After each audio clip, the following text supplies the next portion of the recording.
Allahumma sholli ala Muhammad. Silakan duduk.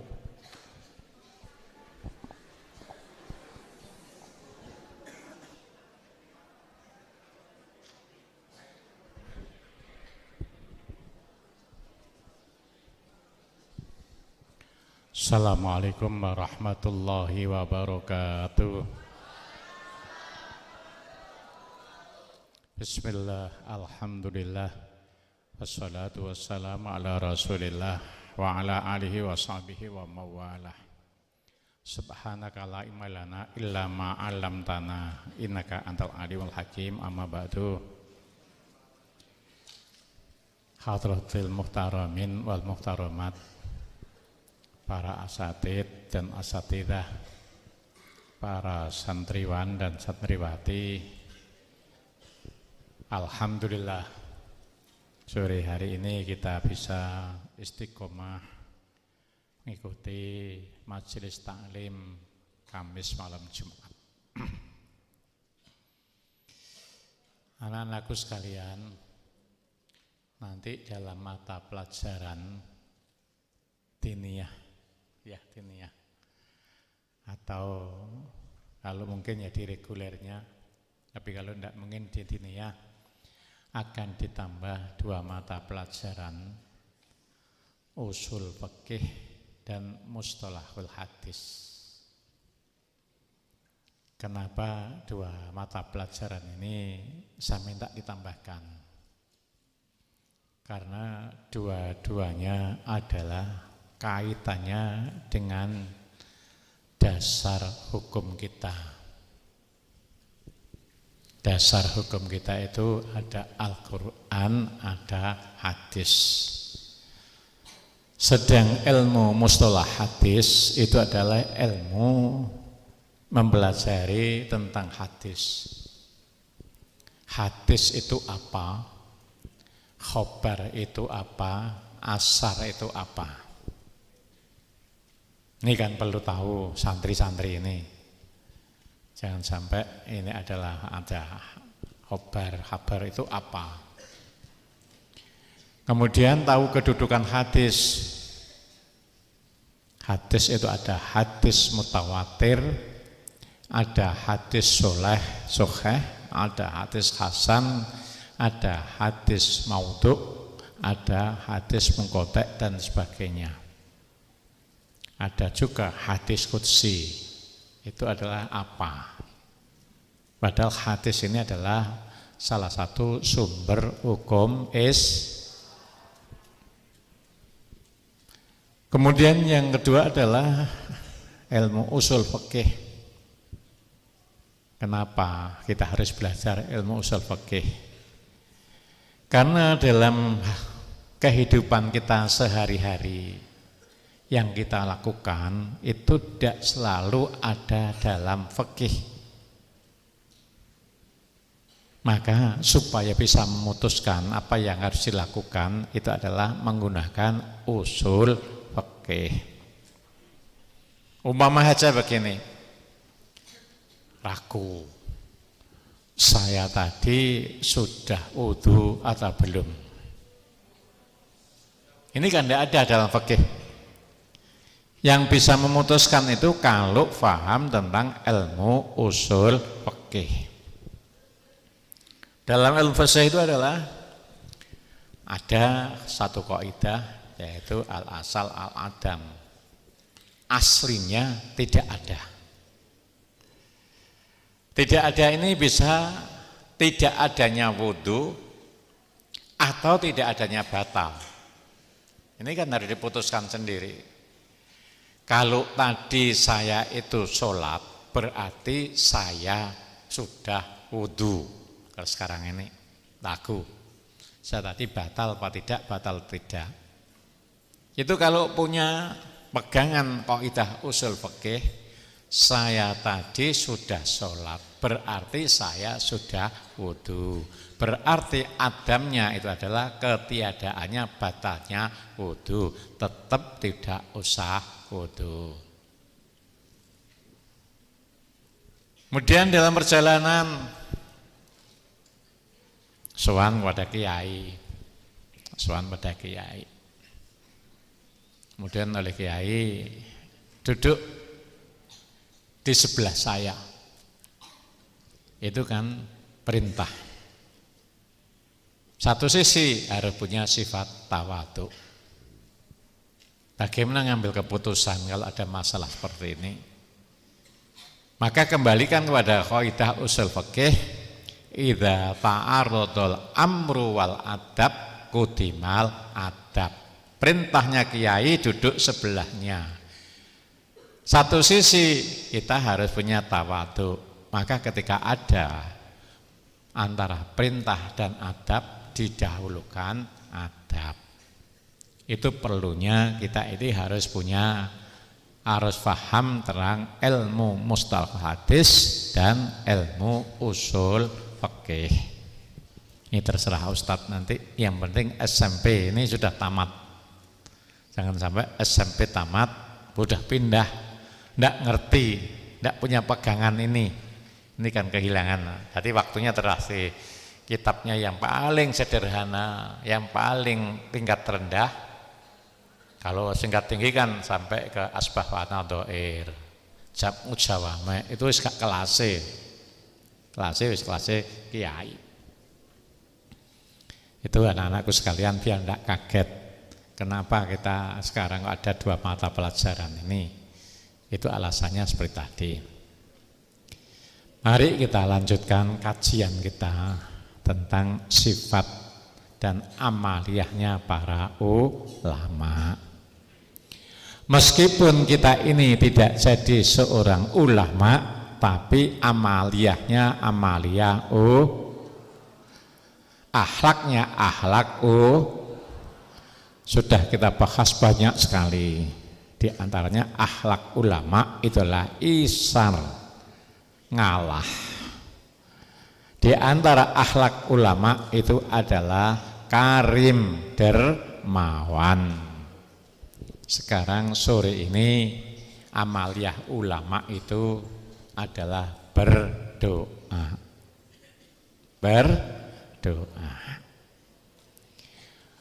Doa ini menurut penelitian ilmu modern punya fungsi keberhasilan apa yang kita lakukan di atas 60%.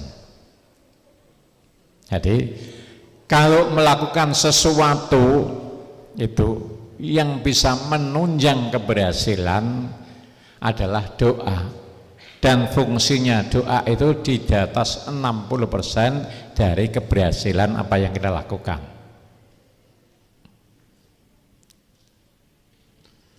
Maka diperintahkan oleh Allah, wa idza sa'alaka ibadi anni fa inni qarib ujibu da'watad da'i ud'uni astajib lakum.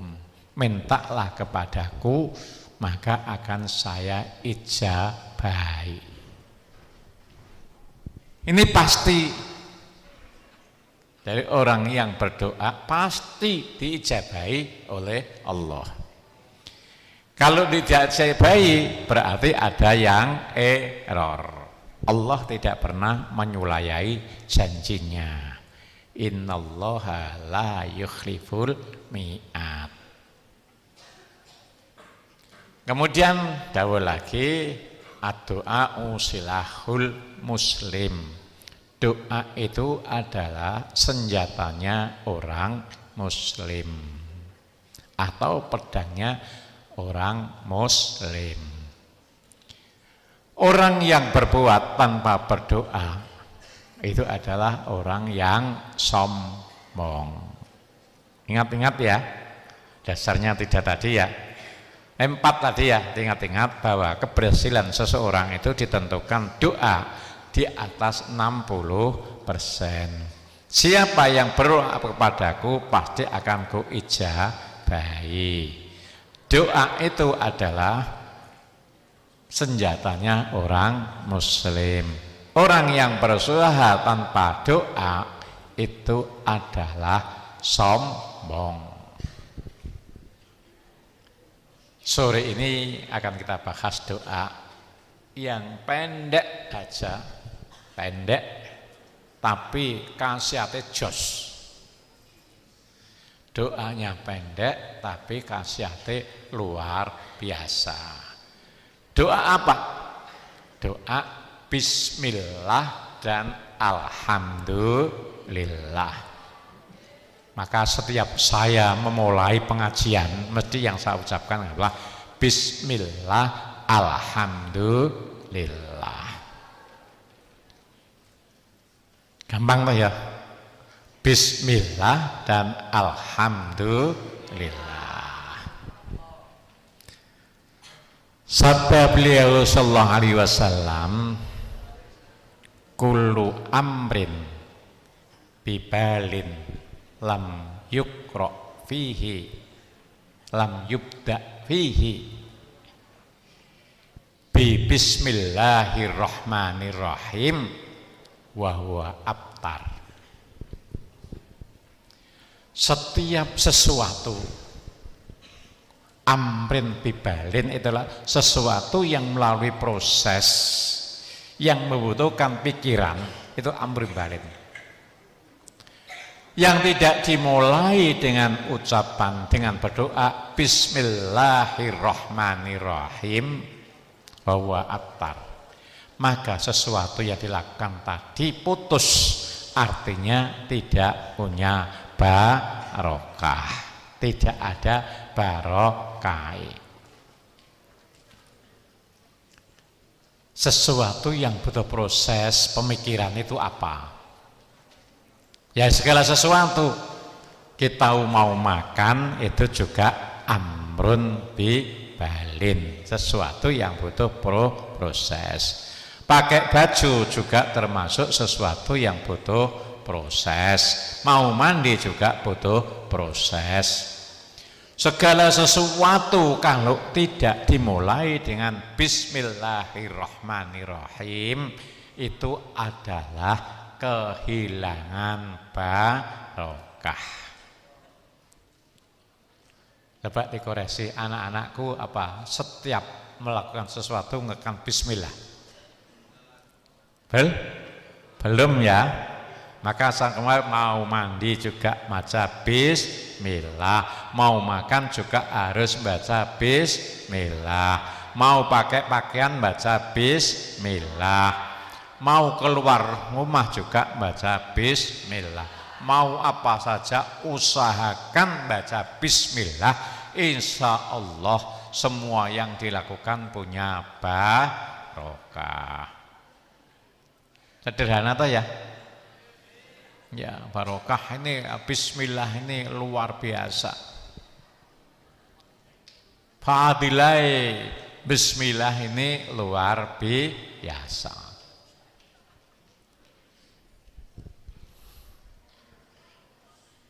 Kemudian alhamdulillah. Kalau bismillah itu adalah sesuatu yang kita lakukan semuanya melibatkan Allah. Kita minta di backup Allah. Kalau yang backup itu Allah, maka pekerjaan itu semuanya menjadi yang luar biasa.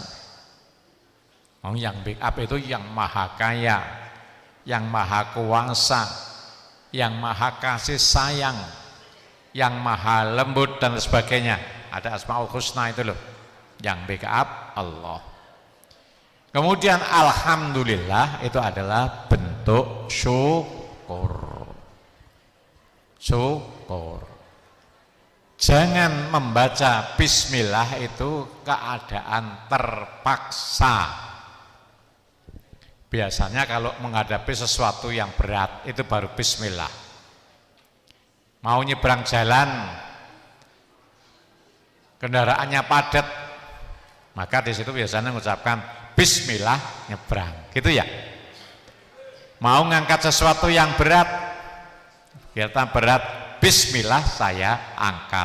Bismillah tidak fungsinya hanya untuk menghadapi sesuatu yang berat. Alhamdulillah, ini juga kalau kita makan kenyang, kemudian antep, tahu antep tuh, GGN tuh loh, baru membaca alhamdulillah. itu kurang pas. Jadi kalau sudah melakukan sesuatu yang sudah dilakukan enak dan semuanya apa yang kita lakukan ini kalau kita ini alhamdulillah itu jadi enak. Makan apa saja kalau hati kita ini sudah merasa senang itu enak. Jadi usahakan mondok ini selalu enak, selalu syukur. Orang yang syukur di pagi hari itu maka sehari itu sampai sore akan diliputi dari unsur keberuntungan. Jadi kalau bangun subuh, bangun pagi itu udah mengucapkan alhamdulillahilladzi ahyana ba'dama amatana wa ilaihin nusur. Ucapkan seperti itu, maka sehari itu akan selalu didampingi dengan keberuntungan. Demikian pula sebaliknya, kalau orang mulai pagi tidak baca bismillah, maka sehari itu akan ditemui dengan kekecewaan, dengan sesuatu yang tidak mengenakan, hingga tidak happy. Maka kita ini dituntut oleh Allah untuk selalu happy dengan mengucapkan alhamdulillah. Maka Allah Subhanahu wa taala berfirman, la in syakartum la azidannakum wa la in kafartum inna adzabi lasyadid. Kalau kamu syukur, maka akan kutambah nikmatku. Jadi kalau kita ini alhamdulillah ahyana ba'da ma'matana, atau apa saja setelah melakukan sesuatu baca alhamdulillah, maka akan memperoleh barokah yang luar biasa. Tapi kalau sudah tidak mau rasa syukur, maka akan memperoleh siksa Allah. Siksa Allah ya tadi, kalau sehari itu mulai pagi itu dalam dirinya sudah tidak merasa bersyukur, maka sehari itu akan ketemu kesialan, sial terus menerus. Kisah Sayyidina Ibrahim bin Adham. Tahu Ibrahim bin Adham niku? Sayyidina Ibrahim bin Adham itu ulama besar, wali besar, alim, zuhud, wirai, seorang walinya Allah.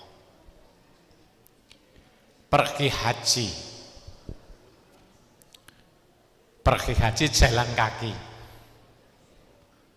ketemu seseorang agar ditanya, Syekh, panjenengan mau kemana? Saya mau haji. Loh, haji kok tidak pakai kendaraan, Syekh? Haji biasanya kalau zaman dulu kan pakai unta. Nah, belum ada pesawat, belum ada kapal, tuh pakai unta. Haji kok tidak bawa kendaraan, Syekh? Jawabnya Syekh Ibrahim Ibnu Adham, kendaraan saya banyak, cuma kamu saja yang tidak tahu kalau ada kendaraan. Kira-kira kalau anak santri ngomongnya gak level tadi gak roh ngaku duwe kendaraan akeh, tapi tidak boleh seperti itu ya. Itu kan saya gambarkan saja. Jadi kalau dalam halakoh seperti ini, ini Rasulullah mengajarkan kita yang ngomong sebagai asatid, sebagai kiai, jangan merasa dirinya lebih daripada yang diomongi. Harus semuanya merasa sama. Sehingga Rasulullah itu menyebut santri-santrinya dengan sahabat. Kalau sampai yang ngomong ini merasa lebih, maka akan kehilangan barokahnya. Karena sudah merasa dirinya lebih.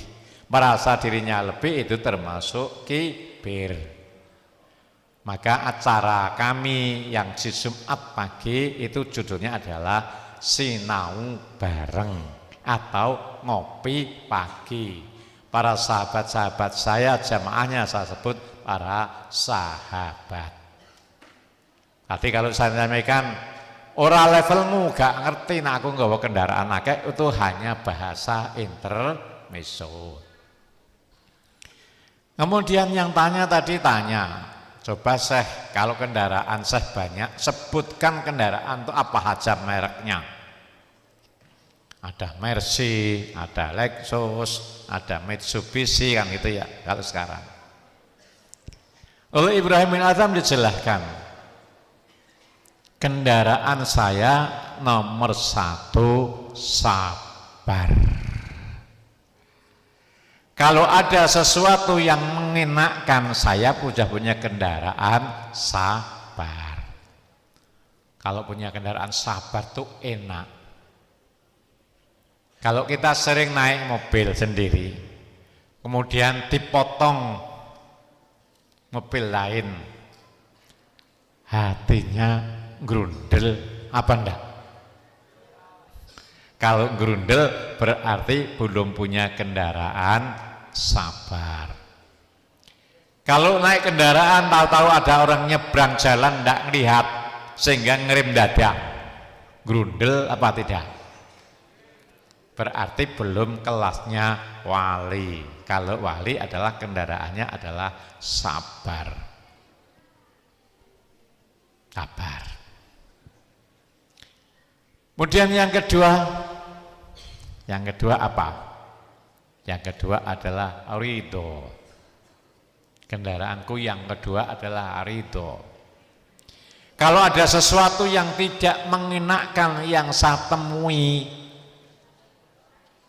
bahwa saya harus punya anggapan, tidak ada sesuatu yang terjadi kecuali kehendak Allah. Berarti saya harus ridho. Tidak ada sesuatu yang terjadi itu tanpa kehendak Allah. Itu semuanya adalah kehendak Allah. Kalau itu kehendak Allah maka harus ridho. Kemudian sing nomor 3 nama kendaraan lain apa sah? Merkin apa? Yang lain adalah kalau saya tergoda dengan kemaksiatan, maka saya siapkan harus mengingat bahwa umur saya ini pendek. Maka jangan sampai di umur saya yang pendek ini terjerumus dalam jurang kemaksiatan. Yang nomor 4 kendaraan saya adalah berupa ikhlas. Kalau ada apapun yang tidak menyenangkan, itu saya harus ikhlas. Kendaraannya 4 tadi. Kemudian Syekh Ibrahim Ibnu Adham melanjutkan perjalanannya. Sampai ke Masjid Nabawi. Sampai ke Masjid Nabawi itu sudah malam hari. Masjid itu ditutup. Masjid Nabawi itu ditutup. Biasanya dulu dibuka mulai jam 2 malam. Habis Isya itu ditutup jam 2 malam, itu buka untuk mulai buka Raudhah. Karena ditutup, lah saya Ibrahim bin Adham ini capek haji jalan kaki. Kita bayangkan berapa hari dari Mesir sampai ke Mekah itu kan berapa hari, sampai ke Masjid Nabawi. Tidur di masjid. Diobrak-obrak ndak bangun saking kesele. Sehingga akhirnya oleh penjaga masjid itu diuncalno keluar masjid, digotong diuncalno keluar masjid. Kalau dibangunkan tidak bangun-bangun, diuncalno keluar masjid. Di luar lah, ini termasuk yang ketiduran. Enggak apa-apa, enggak apa-apa. Ini berarti dapat ininya Ibrahim bin Adham, keturunan nggak ngantuk tadi.